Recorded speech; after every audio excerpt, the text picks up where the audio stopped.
Salut à tous. Alors, ça fait vraiment un bon moment que je n'ai pas montré ma tête par ici. Je suis très contente de vous retrouver. Avant tout, je me présente. Je suis Michel Batou, juriste conseil. Si tu ne me connais pas encore, abonne-toi. Pour ne pas avoir de soucis avec les différents réseaux sur lesquels je poste, je vais remplacer le mot B-I-O-L par le groupe de mots père, papa et maman de force. Pourquoi ce thème est principalement pris sous le prisme de l'homme? C'est tout simplement parce que j'étais sur les réseaux, comme tout le monde, je scrollais à tout va. Je disais que j'allais faire 5 minutes. 5 minutes s'est transformé en 2 heures. Incroyable. Donc, je scrollais et je tombe sur une histoire abracadabrante. Il s'agit de l'affaire Cyrano. Je ne sais pas si vous connaissez l'affaire, je vais mettre sa photo juste là. C'est une jeune dame de 31 ans qui a forcé un mineur de 13 ans à jouer à papa et à maman.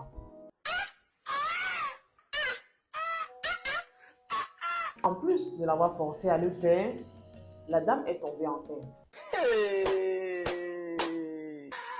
Et dans le traitement de l'affaire, elle sera juste condamnée à avoir son nom sur la liste des délinquants sexuels pendant 10 ans.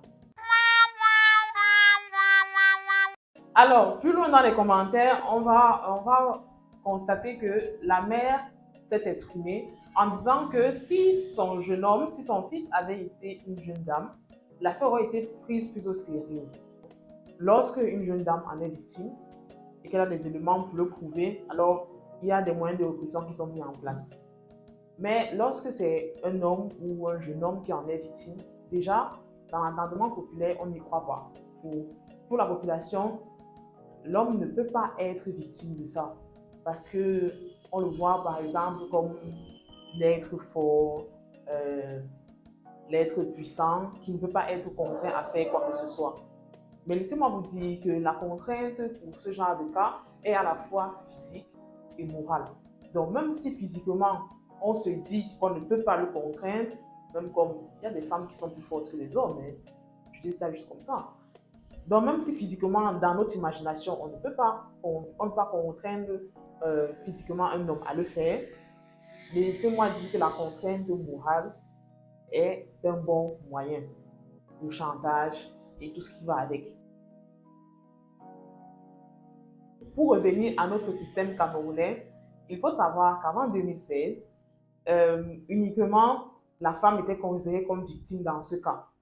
Mais avec 2016, maintenant, autant la femme que l'homme peuvent être victimes de ce jeu forcé de papa et maman. Cet article 296 du Code pénal camerounais dispose en effet qu'est puni d'un emprisonnement de 5 à 10 ans celui qui, à l'aide de violences physiques ou morales, contraint une personne, même pubère, à avoir avec lui des relations sexuelles. Ce que je vais vous faire comprendre, en fait, c'est qu'il faut parfois avoir une analyse froide des situations, une analyse objective, que la victime soit l'homme ou la femme. Dès le moment où les différents éléments de l'infraction sont réunis, donc la contrainte soit physique, soit morale, l'acte sexuel en lui-même, alors l'article 296 entre en jeu. Ne vous dites pas que c'est parce que c'est un homme que voilà, on ne va pas prendre ça en considération, que ça n'existe pas, c'est parce qu'il fait. Et l'un des commentaires qui m'a le plus révolté dans cette affaire que j'ai mentionné plus tôt, c'est qu'il y a des dames qui disent que c'est parce que le monsieur a été capable de faire des mouvements de va-et-vient que ça ne s'est pas passé et que peut-être c'est faux. D'accord, mais je suis désolée. C'est pas parce qu'il a fait ça que ça signifie qu'il n'est pas une victime. Non. Toutes ces stigmatisations font en sorte que les victimes en général, masculines ou féminines, n'arrivent même pas à aller devant les autorités pour dénoncer les agresseurs et ce n'est pas normal. Il faut que ça s'arrête. Il faudrait que vous compreniez que l'article 96 de notre code pénal protège la victime femme tout autant que la victime homme. Ce n'est pas une comparaison. Nous sommes égaux à ce niveau. Et j'encourage fortement les victimes masculines à dénoncer et à ne pas tenir compte de l'entendement populaire. Il est important que ces personnes dangereuses soient placées derrière les barreaux afin de protéger le reste de la population d'actes aussi répréhensibles. Ce n'est en aucun cas votre faute. On le dit tout le temps aux jeunes dames qui en sont victimes. Ce n'est en aucun cas votre faute. Et sachez que vous méritez la justice. Alors, c'est tout pour le moment.